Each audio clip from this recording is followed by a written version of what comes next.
All right, I think we got it. Let's go to here.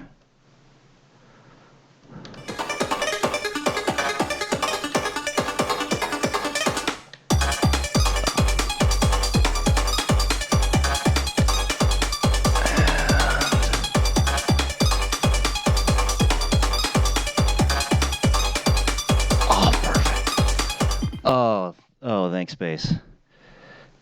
Hi, okay. I know it looks like we just started twice, and we did, but we got Facebook working. Let me take a step back, both spiritually and physically, because I got to step back on the space couch here. Call the spaceships to Davenport. Prepare for Devaniki. Interface with the couch in space, because it is time for Space Couch. What's the haps caps? Says Anthony Michael Rice of Science Fiction. Okay, we are all good now. I'd like to welcome back our Facebook viewers because that went out for a second. And Science Fiction likes my shirt. Well, okay, and big ups to Providence Ray. And, Sayabia in the house. What's up, man? So, there's slurp number one. I forgot to mute the headset mic on, but that's okay. Let's start out with a little sponsor spot for got to reboot the magical space controller here. For Tiger Squawk Records, check out the new Stigmata with screwdrivers. It's really great. The Gothsicle single, IDDQD. It's pretty awesome. The new science fiction, The Unmarked Grave. And Virchow Method from Isserly. And Grasp Logic's Reflective Patterns. It's all pretty awesome. You can, of course, get all these fine albums for pay what you want at tigersquawkrecords.bandcamp.com. Okay, so by popular demand comes our next guest. I mean, I'm a fan, so I think it was sort of inevitable that I would at least reach out anyway. He has been home for less than half an hour from his tour and is being good enough to show up on a couch in space. So we, as good as a divan floating around in the cosmos can make a body comfortable, let's do it. Ladies and gentlemen, please welcome Boston's own Morris Black. What is up, buddy? Hello. Hey. Hello, Internet. Space Couch. Space Couch.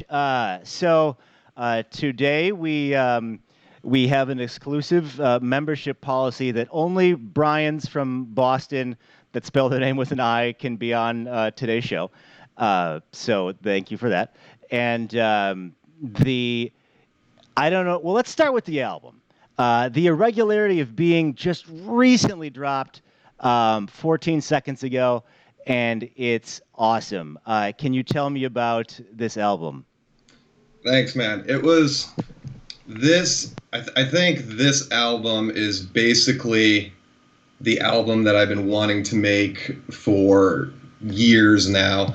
I've been making music, electronic music, for like upwards of a decade now, and it always felt like I was just kind of messing around and kind of going through different DAWs and different synths, different hardware. It's just like trying to figure out like what I am, like what my voice is.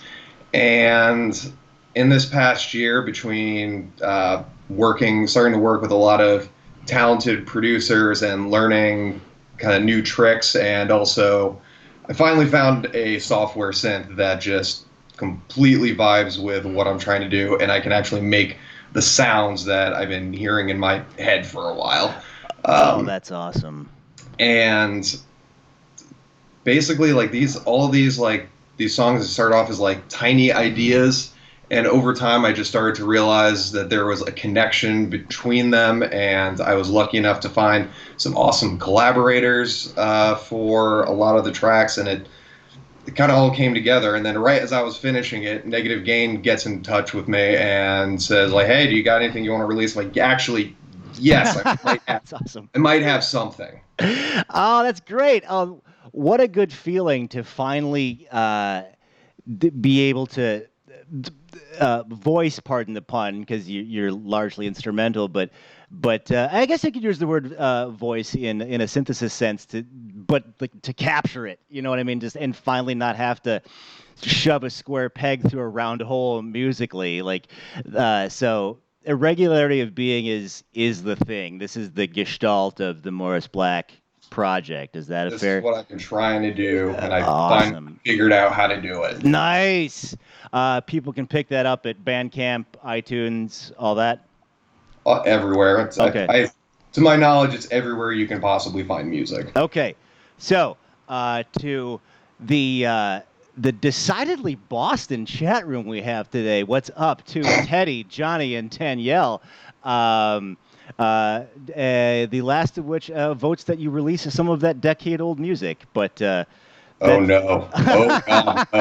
No! No, I hear you there. Like, yeah, when everybody says put out some of your old pre-gothical stuff, I'm like, how about I just shoot myself in the foot? It would be slightly less painful. I was so thrilled when I found out that my shitty little synthwave project that was about up in the MySpace days got cleared out during that big MySpace purge.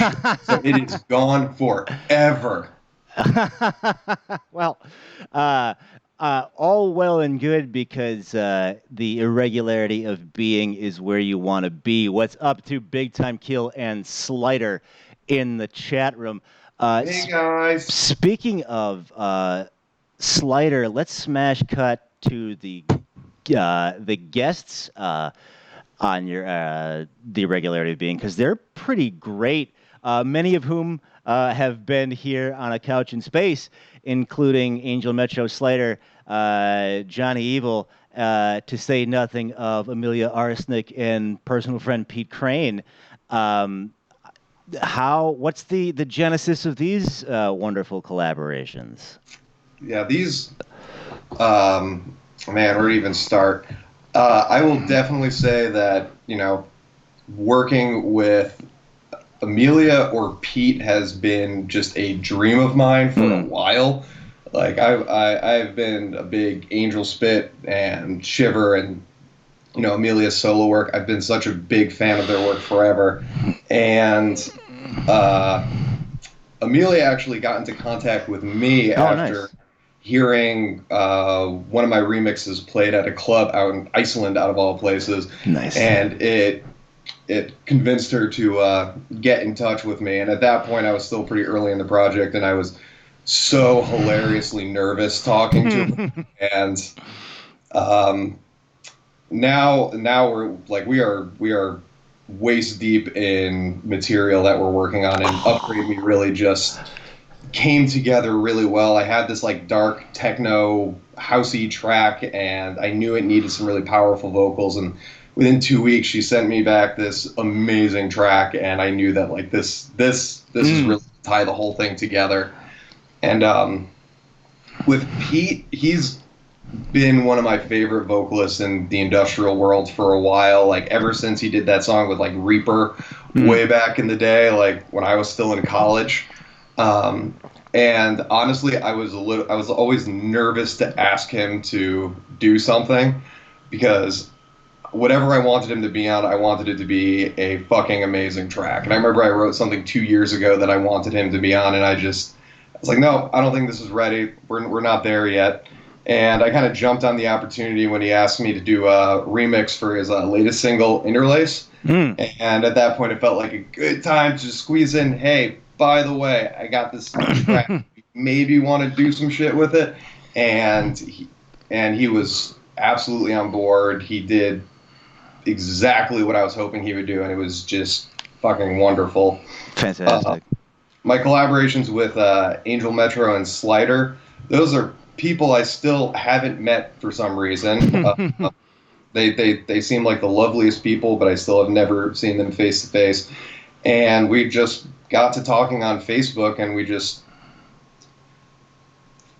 I managed to find like the right track that Hmm. I needed their vocals. And actually, like when I was working with Angel, what she gave me was not exactly what I was expecting. Like I was, like, her music is, that very ethereal, dreamy type of synth pop, and that's basically what I was expecting for the track I gave her. And Uh-huh. I'm so happy she did not do that. She went Nice.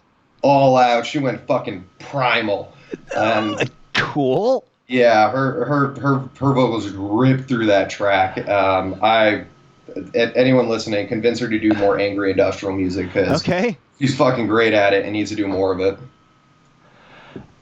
Okay. Fantastic. Uh, Cutting to the chat room real quick. Big Time Kills Adam says the new album is freaking dope. Uh, Ray says, already got it. I love it. Eve says, Pete, and then little pray hands. Nick Miho says, hi, Brian. It's me. Nick, your best friend in the whole wide world. Hi, And Nick, my best friend in the whole wide world. I love you. and Space Couch favorite surveying says every time I come here and watch Space Couch in Brian Graupner, I take 10 more years of age. I don't know what that means. Oh, hey, Jason Mimosa says the CD will never leave my car. Mergus Blurg.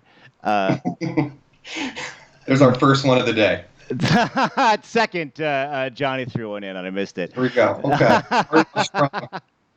Now there's a fight to see your best friend is Fight it out. Teddy just busted out a switchblade. Oh goodness gracious, DJ Sawtooth in the mix. It's a Boston All Star episode, and also I'm here. The So, dude, you have been on the road very recently. You just got home. Tell me about this 3 Nights Lost tour on which you currently find yourself in the middle of. This was a tour that for a little while I wasn't even sure was actually going to happen, but we managed to work it out. We had a complication with one of the Relic members does the lighting for Three Teeth, who is currently on tour. So that kind of fucked things up at first, but it all kind of came together. And man, I honestly I couldn't imagine any other bands I would love to tour with. I mean, Jordan was like one of the first people to in the extended industrial community who reached out to me and was like, I really like what you're doing, like we should work on some stuff. And we became pretty quick friends. And after playing one show with Mannequin a year ago in Salem, they were partly my intro into the kind of Boston greater music community. And it made me realize just how tight knit the industrial electronic musician community is out in that area, and it really won me over. Awesome. But yeah, this tour has been great so far. I mean, it's barely a tour; it's 3 dates. So, but we had a really great turnout for both Albany and Newark, and I think probably Boston's going to be our best night. Awesome. Glad you brought that up. You can see Mannequin. We just played with them in Providence, and they killed. Relic, who we've played many shows with, absolutely love. And our wonderful guest today, Morris Black, at Wunderbar in Boston tomorrow. Look that up. It's all over the internet for times and everything. It's gonna be tight. It's gonna be great. It's gonna be great. I will see you there, man. You better.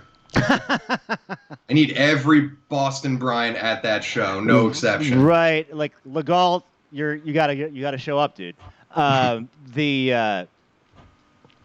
Hell yeah! So I'm happy it's good. I have mad love in my heart for Albany. I'm glad that went well. Was that at Fusebox? No, it was at Polly's Hotel. Oh, never been. It's a cute little place. Cool, man.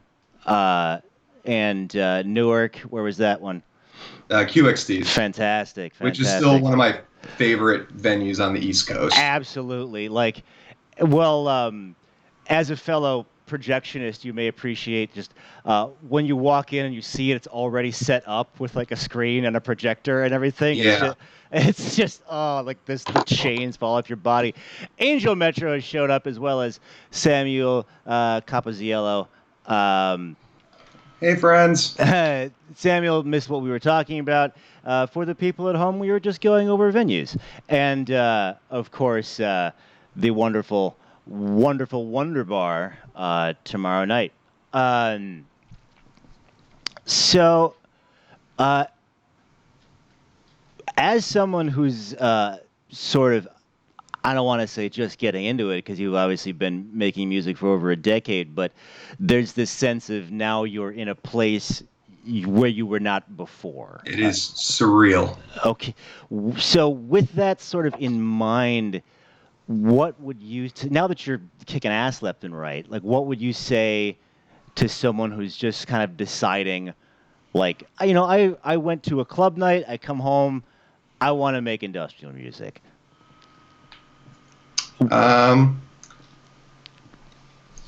Okay, yeah, I got a few pieces of advice.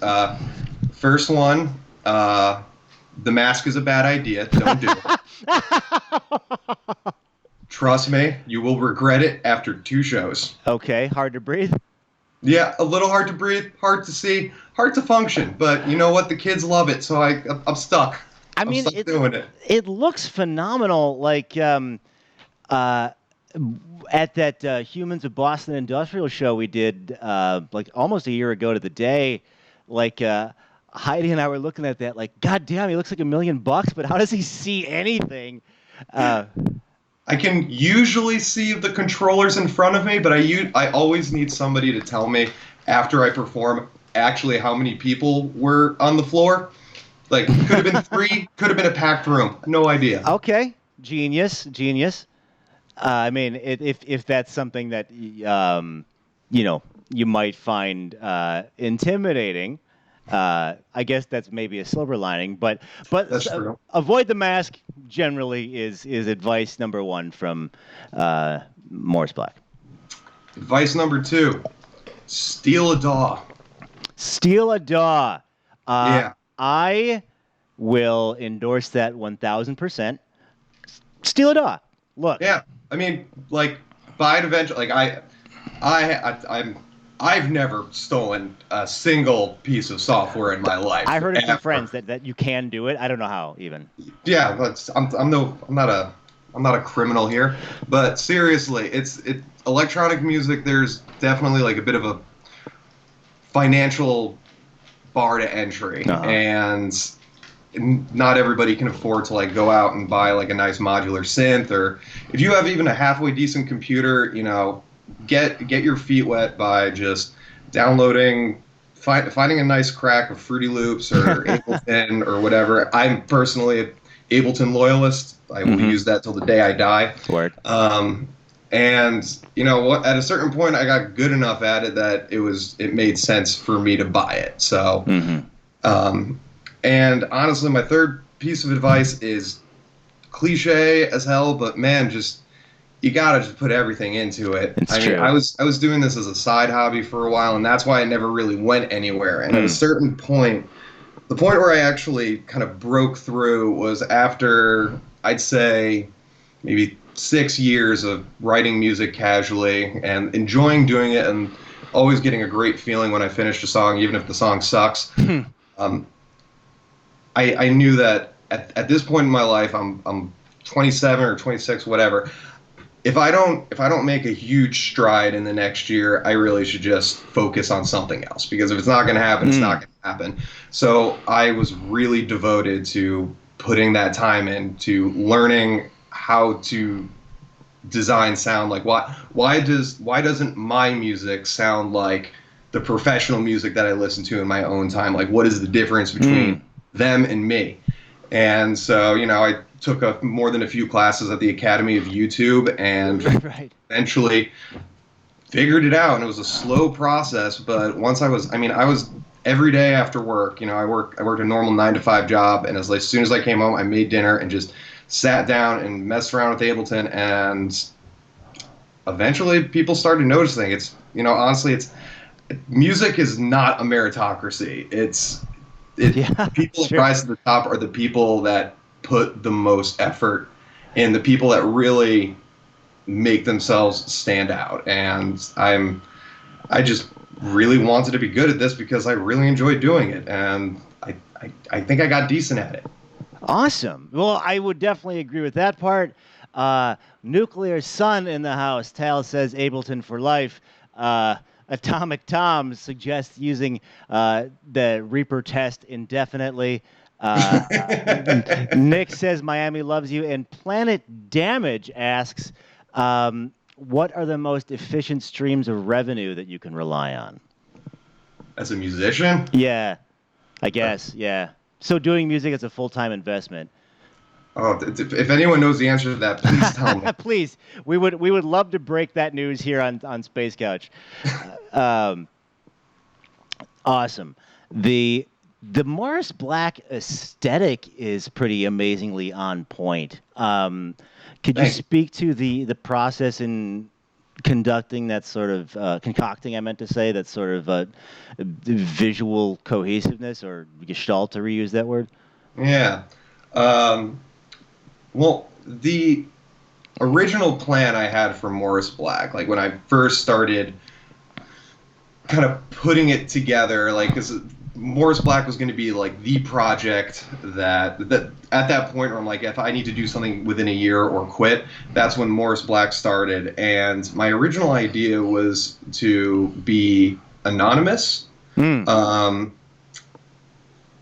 which I realized was way more difficult as a artist up and coming. Maybe when I'm like super successful, I can do another secret anonymous project, but that was Right. not going to happen It'll two be years ago. Morris Black with a C. Totally different guy. Totally different guy. And some of my like favorite like early influences on my music were like artists like Dead Mouse Yeah. or Burial, Danger, and those are artists that either remained completely in the shadows or had a mask that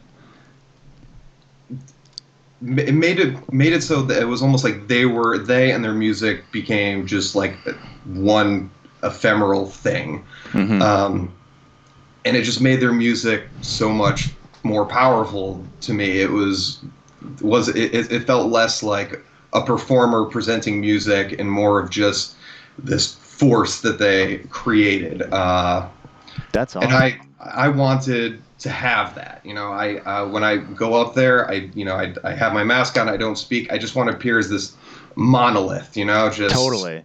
Just a force that's bringing the beats to you. And I also just think red neon just looks tight as hell. Yeah, you're not wrong. Awesome. Awesome. I love that. I had not put the Dead Mouse 5 connection there, but it's obviously totally there. Super cool. Um, we'll use that as a springboard into we're into influences here on Space Couch. If if like three to maybe like five of your influences were like classic movie monsters, what might they be? This feels like a question very catered to me. I appreciate that. Well, we try. Yeah, you know me so well, Brian. It's touching. I'm gonna say for the first monster, I'm gonna go with and classic movie monsters. We're gonna say this is very subjective. So Totally. I'm gonna go with the alien virus from The Thing. Yes. Started off as something kind of harmless and then just morphed itself into hideous, amalgamous, fleshy Yeah. nonsense. Also, also, it's just one of my favorite movies of all time. So So okay, so what about the thing virus is influential or indicative of influence on the Morris Black sound? I'm just how quickly things went to shit for these people when they were infected with the virus. Mm-hmm. And that's kind of been a lot of my methodology with my music. Like most of my music is very dependent on like, big rises and crescendos. And when those crescendos happen, it's got to be floor shattering and just shocking. And kind of like the scene where they're about to use the defibrillator on the guy, and then out of nowhere, his chest just turns into teeth. Yes, that's the kind of energy I want to bring. Oh, I love it. I mean, to say nothing of the fact that you have Kurt Russell's beard in that movie. There's also this huge aspect of identity, like who's a clone or who's actually an infected space monster, that the might be part of like the mask. Like there's this monolith here, but we're not sure who this beat producing creature is. Yeah, I dig it. The thing virus. Perfect. I was thinking like, is he gonna say like Dead Mouse is like Dracula or something? No, we're just it's all the thing monster. You and I have talked about this briefly, and I know we have a lot of Bostonians here in the chat room. And when I'm not flying around through the vastness of the void, through nebulas and Oort clouds and so forth, on my retrofitted space couch, I have a terrestrial base in Boston, Massachusetts. What could you briefly tell us about your experience with the Boston scene, and how was Convergence was most recently here in Boston, and which you played. So how was that experience and the city experience in general for you? Well, when Morris Black really started getting rolling, and I for anyone who doesn't know, I lived in middle of nowhere, Connecticut. I mean, there were possibly more cows than people where I live, and Connecticut's just not a great place to try and survive as a musician unless you're in a cover band, and especially if you're trying to make weird dark music. I mean, get the fuck out of town. So during that time when I knew I needed to be like networking and meeting people and shaking hands and kissing babies or whatever, I was traveling a lot in between New York City and Boston, and New York City for the reason that it just seemed to make sense to me. I'm trying to be a musician. I should move to New York City. That's what Hollywood told me I need to do. Right. And I started going to Boston because, well, first of all, I'd been like following, different DJs and like their playlists and everything, like the Corrosion guys, Brian and Jared, before I knew them, or James, who does Ceremony. And I mean, I kind of quit the goth scene for maybe like 5 years. I was like really into industrial, and then at a certain point, I just kind of got jaded by the DJ community mostly. Okay. Like, if I heard a military fashion show or golf one more time, I was going to blow my fucking brains out. There you go. So I became an EDM trader for about 5 years, and at a certain point, I started realizing that like industrial music was getting cool again. like there was new sounds. It wasn't all like shit that sounds like Suicide Commando and V&V Nation. There was like a lot of new interesting artists coming out, and I noticed that Boston DJs were really like chilling out these new artists, which was always my beef with back in the day, that like no one would play new shit. It was always the top club hits from 2005. So and also I noticed they were playing some of my music, which that was the first time anyone ever played my music, and I was ecstatic that anyone would care to do that. So I went out there mostly to meet DJ Brian L. Yes. And people in Boston were just so immediately like welcoming, and wanted me to be a part of the community, and as someone who has like never really found their social place, I guess, I've bounced through different social groups. Mm-hmm. I had like finally found like a community that like felt like home, and it was just a really good feeling. And they it became clear that they were not going to let me move to New York City. Never. We need you. Stay. Yeah, and they won, and now I'm living in Brighton, and I couldn't possibly be happier. Nice. I absolutely love the goth scene out here. Everybody is so kind and wonderful, and overwhelmingly supportive of this thing I'm trying to do. Word. And Convergence was just a breathtaking experience. That was my first festival, the first actual festival. Oh, really? Okay. Played. So, being able to like hang out in the green room with like all these different bands that I admire and like meeting new people, and I almost sold out all of my merch in the first day. Awesome. Yeah, that was just That's great. gotta feel pretty good.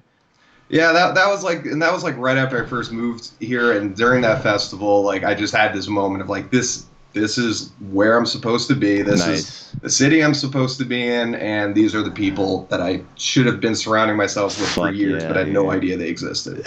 Yeah, we have sort of commensurate experiences in that. Like, I'd never been to Boston before moving, and I just never got the memo in Chicago. And like the first week, I was just like, holy shit, you guys are incredible. Like, right? It's pretty, like, it should be studied. It's pretty great. Shout out to Boston. Surveying asks, so how does Morris Black start a track?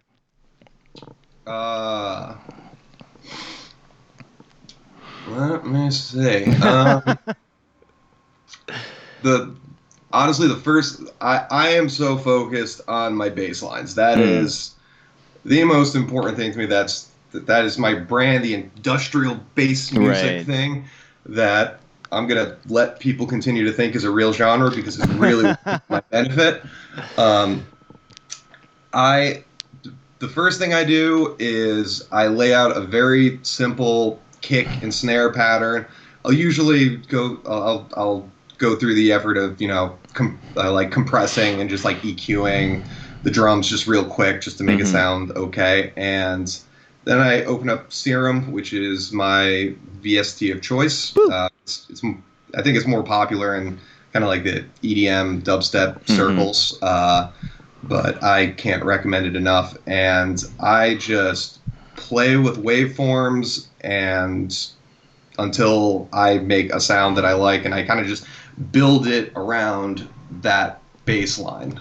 Sometimes I'll start with like a melody for like an intro, but I mean, I usually start with the meat of the track. I want to know where I'm going with this. Fantastic. Survey, and I'm glad you brought that up. Let's listen to just a brief little clip of Drug Liquor. I'm going to cut to that now. This is off the new Irregularity of Being. We can just do a show playing the thing. All right, well, I'm not sure. I played Rex Arcana's Lindsay Lohan matchup, and the episode got flagged for copyright, so like, I don't know if it helps to talk over it or not, but I mean, probably. Otherwise, it's just sort of us just sort of breathing.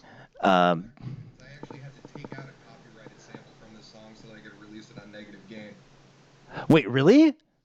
Yeah, originally, it opens up with that listener discretion is advised, which the version of Drug Liquor that's on Spotify as a single and on SoundCloud, that sample is from a podcast called Sword and Scale, true crime podcast. No, totally, yeah. And so I used that, and then once I actually started working on things with Negative Gain, I was like, that's the one? Yeah. That seems like such a public domain thing. Yeah, it's. I always think about, like, everybody remembers the Harlem Shake phenomenon, but like when Bauer made that song and he was signed onto Diplo's label, like he signed a contract saying there's no samples in here, and then the song blew up and in a way that nobody could have predicted. And Right. the one little sample that they had in the beginning got flagged, and then, Diplo's label, Mad Decent, got sued for all sorts of money. Yeah. Okay. And I'm remembering this now. yeah, I don't want to. With For a fucking true crime podcast, and honestly, the guy who does that podcast, I don't listen to anymore. He seems like a total fucking dick who would do that. okay. So I'm not messing with that. Why? Yeah. Why even? Mike Bidet I don't know. He sucks. Guy. Yeah. I see where you're coming from. It's just why do that? That is hilarious. That's the sort of thing which they. It's like they came up with it in the first place, but like, who cares? Back to the matter at hand. You have done some pretty stellar remix work. Also, I know Big Time Kill is in the chat room. What is your approach, generally or otherwise, to remixing? uh, it's funny you bring up Big Time Kill, since I'll circle back to that, because that is one remix that did not follow my normal my normal rules for remixing, not rules but methods. My my strategy for remixing is basically, so I would not consider, I can DJ. I would not consider myself a good DJ because I can't read a room. Like, if someone hires me to DJ, like, they know I'm going to do a very specific type of music, and it's going to be like that, loud, unrelenting, heavy low end for however long you allow me to play. And most of my work and the stuff that I like DJing, it follows more of a traditional EDM song pattern. Starts off with an intro, goes into like a build up, a drop, and then maybe an interlude, and then kind of repeat the process. Whereas most industrial music, follows, more of the verse chorus structure. So when I'm remixing a song, I want to remix a song so that I can use it more easily in my sets. So I'll like use like some of the vocal hooks and everything, but at the end of the day, I'm just turning it into a Morris Black track that builds up and then drops into some big gnarly ass bass line. Big Time Kill, when I did a remix for them, that was different for me because I'm not sure if Adam asked me first or if I asked him, because I just really loved their song Answer. I just thought it was a just fantastic song, and I wanted to remix it, but I didn't feel it was appropriate to do the normal Morris Black thing, because I just thought it was a really well written song. So instead of doing that, I kind of kept the original song structure for it, and just kind of turned it into gave it more of like a deep house type of vibe. I was just kind of feeling that at the time. It's definitely a much softer remix than what I usually do, but I had a lot of fun doing it. Awesome. Well, it's definitely a standout on that album. Well done with it. If you could have, oh hey, Grasp Logic is in the audience. Hey, what's up? If you could have a, oh, and Slider says you need an EVM. Excuse me, I did it to myself. You need an EDM side project for 2020. And Adam says, we loved that remix and what you did with it, buddy. And Fires is in the house and says, Brian, your hair is glorious. I'll leave it to you both to death match it out for whomst I am referring to. I think we both know who has the most glorious hair here, and it's our guest today on Space This is a rare occasion for my hair to be down. This thing is a hassle. Okay. Oh, I hear you. I used to have hair down on my butt, and it was brutal. Sex, Death, Religion is in the audience. What's up, man? Looking up that remix now. And DJ Sawtooth says it's one of his favorites to spin. So you are covering all the bases with that one. If you had cosmic power to green light a biopic of anybody, like they're kind of hot right now with like Rocket Man and all that, who would you want to see a biopic of? John McAfee. Really? Oh yeah, absolutely. Go tell the people about John McAfee. The man behind McAfee Security, who has he has lived a very colored life. Fast. I had Um, no idea. yeah, I just recently started. One of my friends told me you got to look into this guy. You got to see what a shit basket he is, and he's unreal. And I just have an idea. I would love to see Nicolas Cage play John McAfee, Oh yes. tripping on research chemicals on dune buggies going through the desert and then Get the fuck out of militarizing a here. small South American town. Like he's I want this. Whoa! What? Yeah. Oh hell yeah! Oh man. How can we make this happen? All right. So, uh, we gotta be 6 degrees away from somebody who knows a dude at Netflix. You heard it here first from the wonderful Morris Black. We need that McAfee biopic. You know, And Nicolas Cage will do it. He'll literally do fucking anything. He does not know how to handle his money, and he will take any role you give him. Well, we gotta get him to like work in that axe from Mandy, and when maybe he can swing it around when he's in the dune buggy or something. Hell yeah! Like we can get the viruses like represented by the cheddar goblin or some shit. Like, Oh, yes. so we need the we need that biopic. Slider mentioned something about his underwear. Maybe Nicolas Cage in his underwear. Oh yeah, yeah. Oh yeah, totally, totally. One of the best scenes of any movie in the past 10 Totally. years. Yeah, like I think we rewound it to watch it again. That was like just so bonkers. I can't get over Mandy. Actually, like up until for all my shows last year, including Convergence, my opening video relied heavily on images of the big church at the Right. end of Mandy, which I mean was just everything about my aesthetic. I mean, it was just this giant church with a glowing red cross. It was made for me. Oh, I dig it. Well, Color Out of Space is in the clip. We'll see what he does Oh my with god, I'm that. so excited for that goddamn movie. I'm so Yes. excited. And you have you seen the last 7 minutes or whatever it is at the lighthouse? You got like if somebody pulled the fire alarm or something when you. We actually missed only like 30 seconds of the movie. Like Okay. when I hopped on the subway afterwards, I looked it up and basically we just missed like I'm not gonna spoil the ending, Right. but one Okay. shot at the end. But Okay. thankfully I saw it. If you haven't seen The Lighthouse, anybody go see it. Oh, It's it's great. so good. It's really So good. goddamn good. Like yeah. It's one of those movies when like I didn't want to watch the whole trailer. I was so excited about it because I didn't want it to be spoiled, and then I was just flipping out the whole time.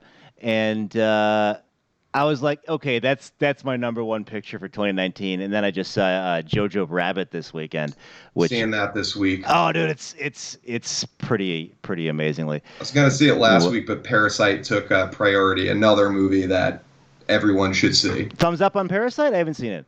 Yeah, double thumbs up on Okay. Parasite. Awesome. I'm a big Bong Joon-ho stan. Okay. And where might we see this? Is that online or is that? It's still in theaters. I saw Okay. it in Somerville. Oh, word. Okay. Yeah. Awesome. What is obviously we have the show tomorrow night already. What is next for the Mighty Morris Black once this mini tour concludes? You know what? I honestly don't really know, and it kind of feels okay. Yeah. I am not eager to put together another body of work immediately. I want to let this one settle. I want to have some time to reflect on it and decide, what my next big endeavor is. But I have more than enough to keep me occupied in that time.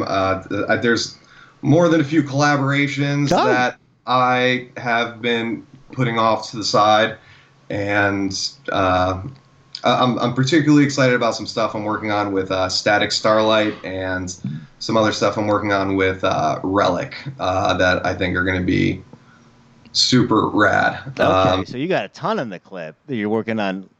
Many plates spinning, as we like to say And I here. got some remixes I'm working on, and I mean I still have a whole bunch of material that I finished like over a year ago. Oh, That really? yeah, like I'm still waiting on. Like I did a remix for like Wolfband last year. I did a remix for Rabbit Junk, and I'm just like waiting for them all to come out. Oh, awesome. How?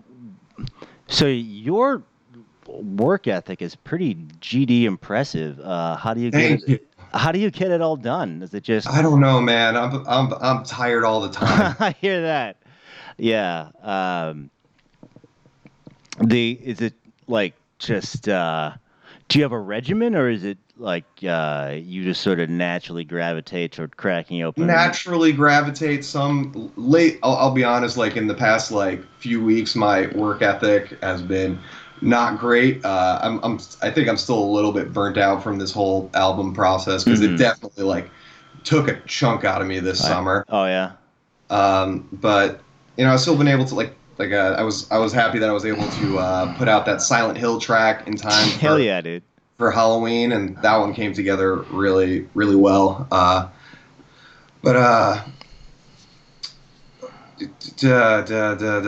my work ethic. Yeah, it's the thing is I am the happiest when I finish a song. That is when I'm happy. That is when I get all the dopamine rush. Is when I'm Absolutely. sitting in my car and testing out a song I just finished. It's That the is the best. best feeling in the goddamn world to me. The best.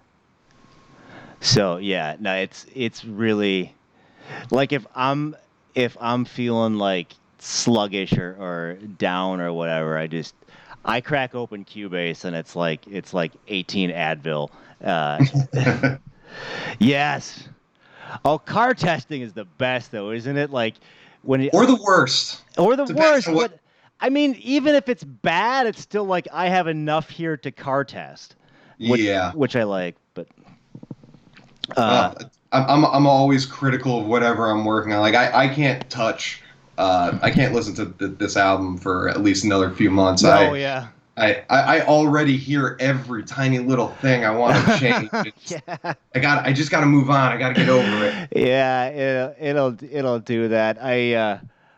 Uh, yeah, the I Die You Die did a retrospective on my first album, and I'm still not all the way through it because it's just such a like okay, just power through this thing. But in no way to the opinion of this podcaster should you be at all regretful about the milestone that is the irregularity of being Thank you so much. everywhere that music is sold. Can you find, well, maybe not everywhere, but largely on the internet, iTunes, Bandcamp.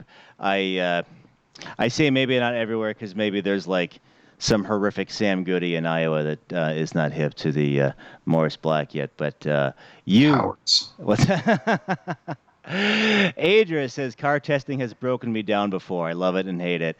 Yeah, Yeah, she gets it. she gets it. It's there. I was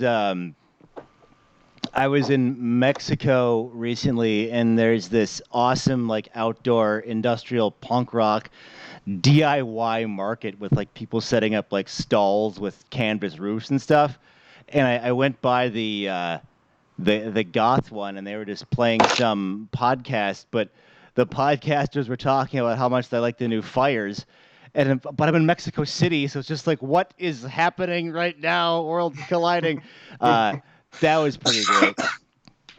In Mex- Everything she does is fucking amazing. Everything she does is uh, pretty GD stellar. Although you must be able to see like if you have any sort of Google alert or get tagged in Facebook, because I've just been seeing Morris Black show up in playlist after playlist.